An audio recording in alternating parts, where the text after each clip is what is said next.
Hi all. We changed the Zoom information for this press conference. I put it in the chat. I will put it in there again. But we'll be starting that in about a minute or two. So if you could click that link and join that press conference, that would be amazing.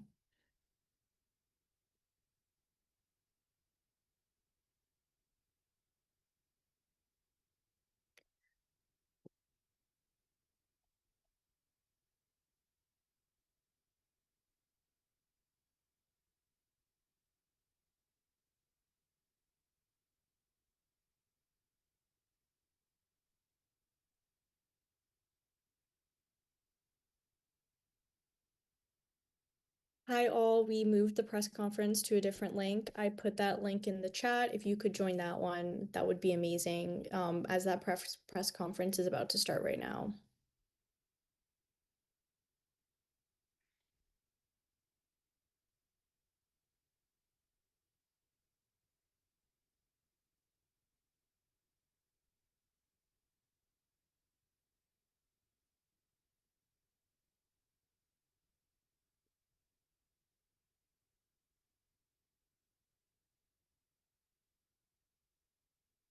Hi all, I'm going to end this meeting. I put the participant link in the chat for the new press conference. Please join that one. But this meeting is no longer open.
Hi all, this press conference has been moved to a new link.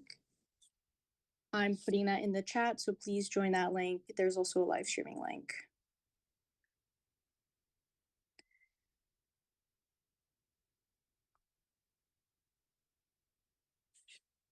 Like I said, this Zoom meeting is no longer active.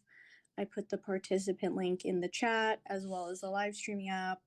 Please join that meeting.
and others who are working paycheck to paycheck to get by.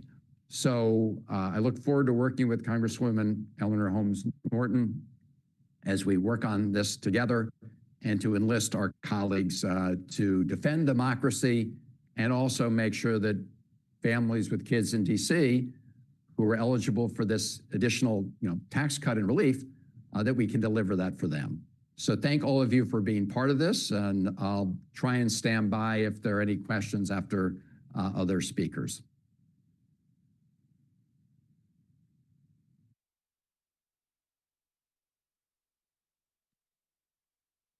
Thank you, Senator Van Hollen. Congress is set to vote to strip away a local law that invests our own DC tax dollars in working and middle-class households rather than replicating federal tax cuts that predominantly skew to the top. In the fall, DC took quick action to save nearly $700 million over a 5-year period by passing legislation delinking our tax code from expensive federal tax cuts in H.R. 1. And to be very clear, because there seems to be misinformation out there, the law that we passed did not change or block or diminish federal tax cuts for district residents or businesses. Those will all take place just as planned. We simply chose not to duplicate them locally. Our choice in this matter was meaningful. We faced declining revenue due to a local recession caused by massive federal layoffs.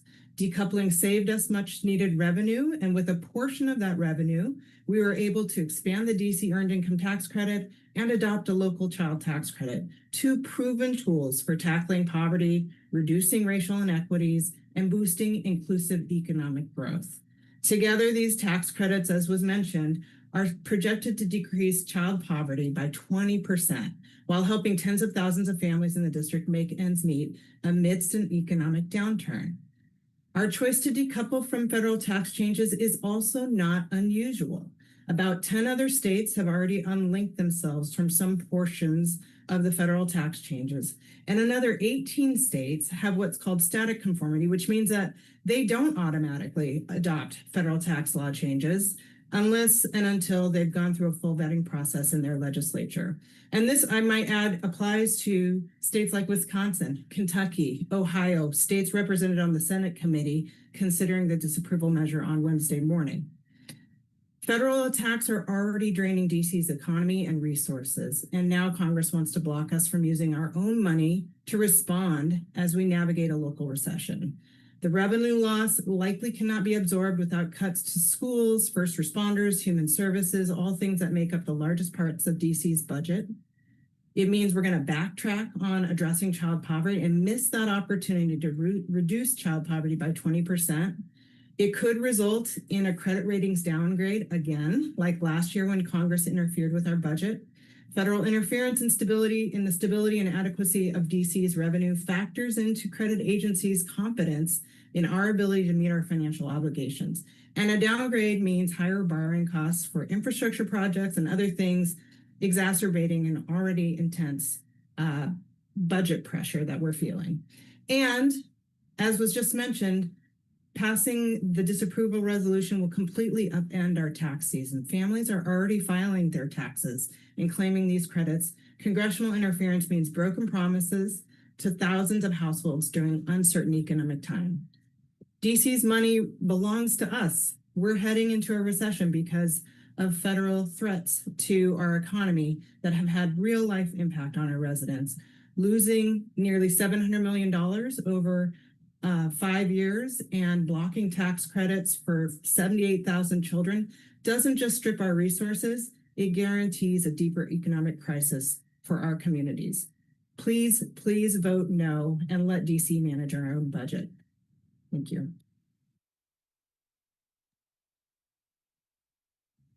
Hello, everyone. My name is Michelle Chappell, and I am the co-chair of the Congress Working Group for Free DC.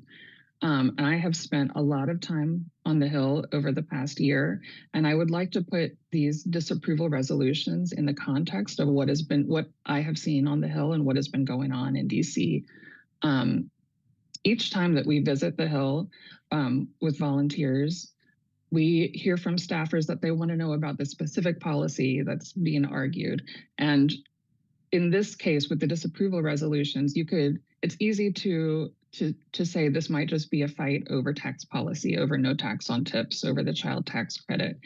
In normal times, that would be true, but we are not living in normal times. We have a president who's acting like politics don't matter, like elections don't matter, and that's because he actually does not want free and fair elections in the future. President Trump is following the authoritarian playbook. It's what dictators for the past 100 years have done when they want to backslide from democracy into autocracy. And control of the capital city is part of the authoritarian playbook. And DC, because we don't have statehood, is uniquely vulnerable to these attacks. Unlike every other Western democracy, the citizens living in our capital city have fewer rights than the people in the rest of the country. And Congress and Trump have been exploiting that. We saw it starting with the continuing resolution last year, where they just blew a big hole in our budget and never fixed it, and we had to clean up the mess ourselves. We've seen Trump issue executive orders, creating the Safe and Beautiful Task Force, normalizing the large amounts of federal agents in our city, creating a fake crime emergency to further terrorize mainly Black and Brown occupants of our city. And in Congress, there have been nearly 60 legislative attacks, focusing on things from immigrant rights to public safety to our very democracy. One of the bills pending in the House would undo the results of the local DC Attorney General election. And we saw Trump install Jeanine Pirro as U.S. Attorney. All of these things aren't happening in a vacuum. They are all part of one big picture that we need to see clearly. Why would the Congress want control of the capital city? They want to accustom the people to military presence, to National Guard, to federal agents, to neighbors being swept off the street for no reason.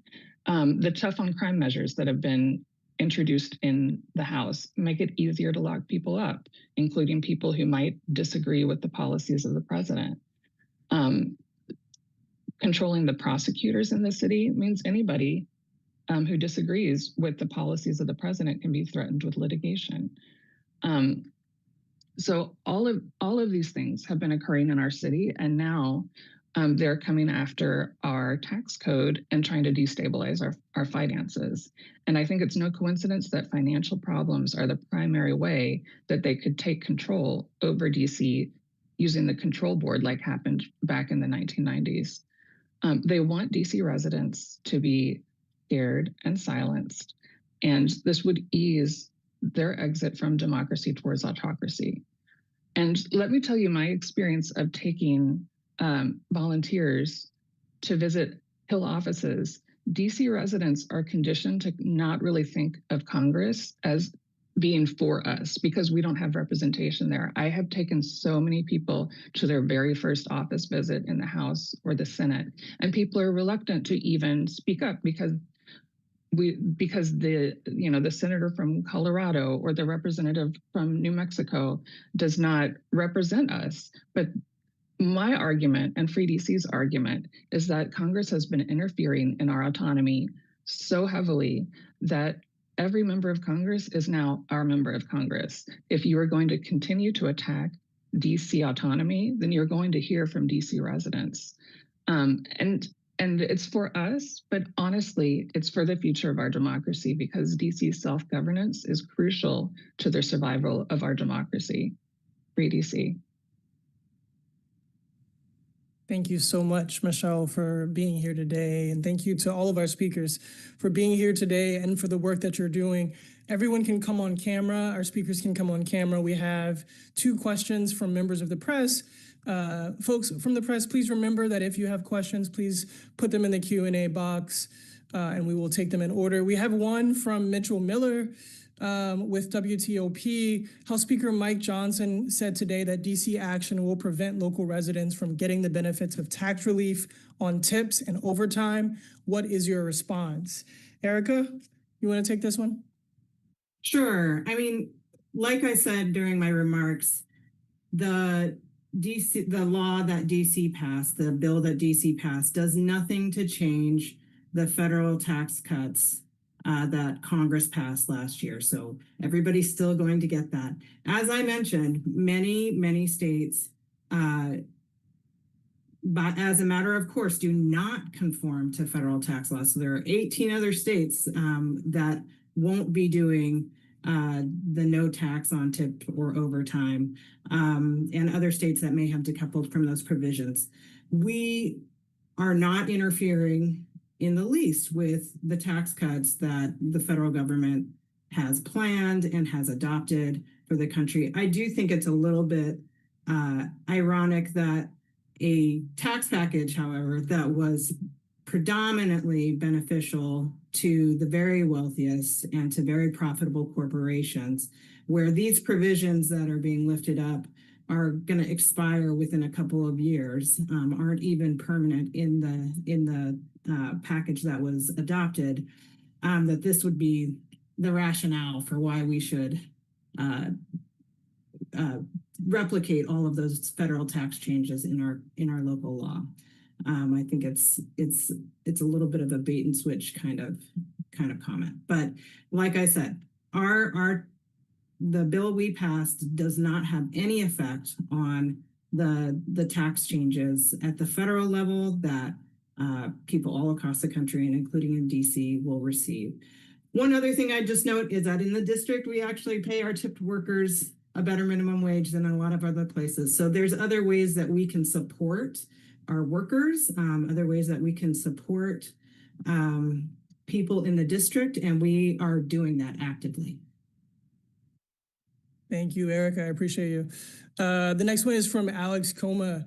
I know there's some dispute between DC officials and the Senate parliamentarian about how much time the Senate has to take up the resolution. Where do you all stand on it? What recourse does DC have if Congress votes on this after the Feb 12 deadline? I am going to give this to Senator Van Hollen. I think he is back.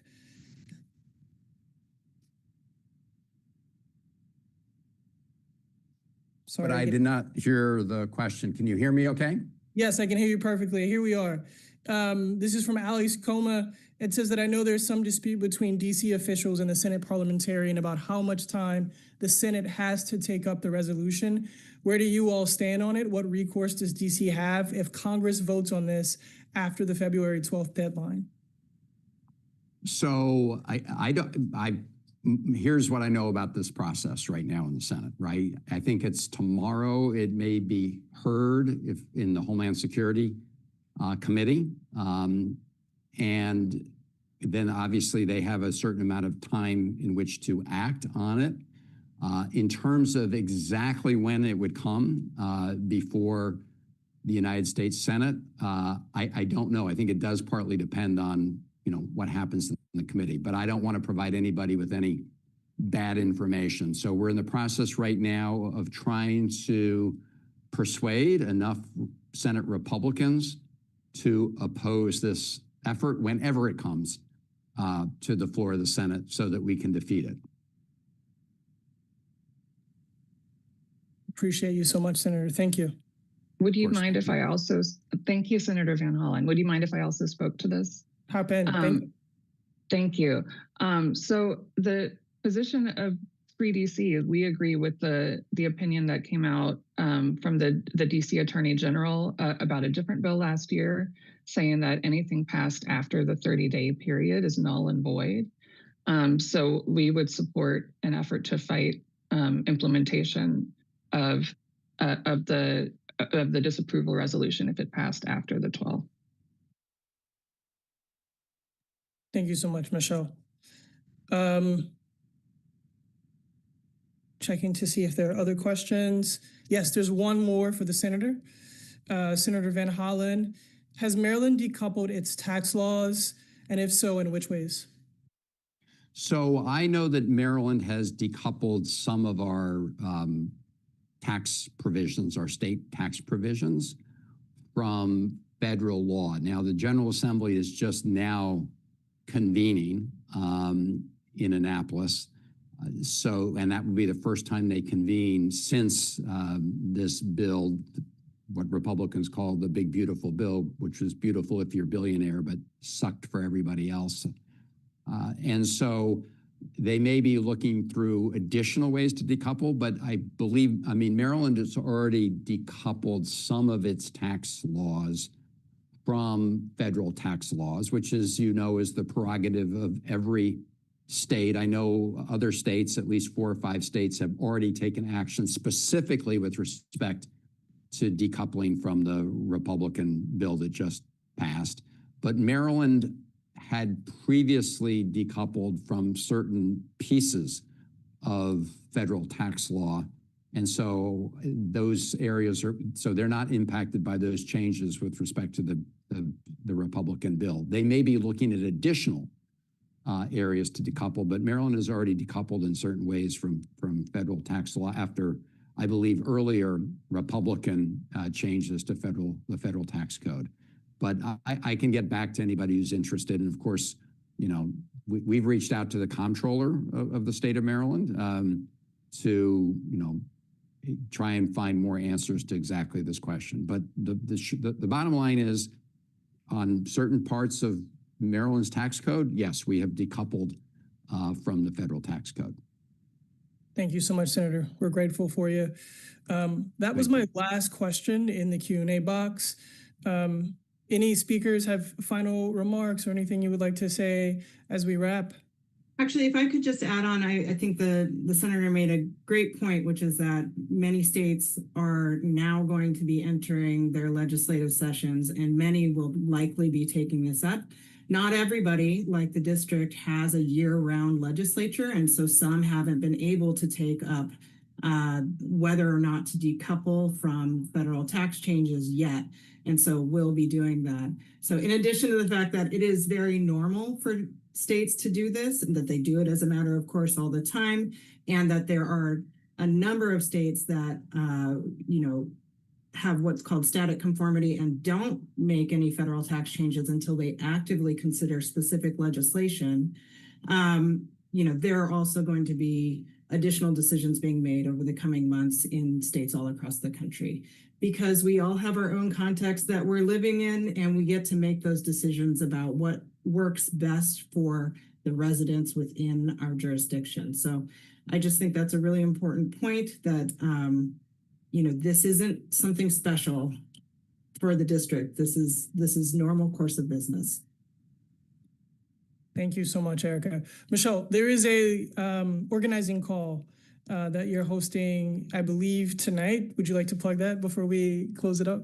It was actually last night. So Sorry. That's okay. That's okay. Sorry about that. But we will be showing up for the HISCAC committee meeting tomorrow morning. If anybody wants to come and talk to some Free DC people and see what's happening at the meeting, we will be there.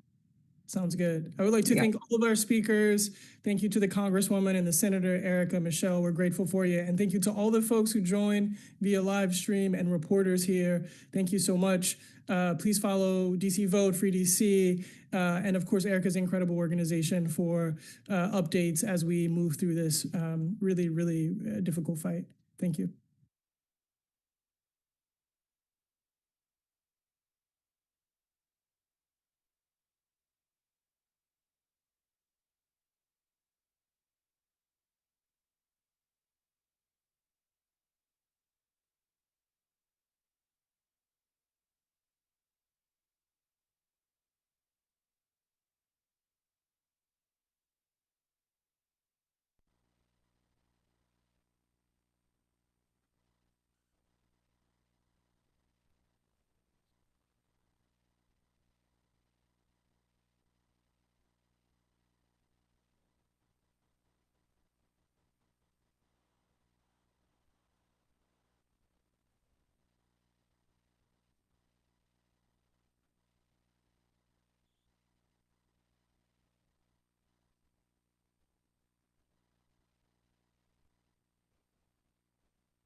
you.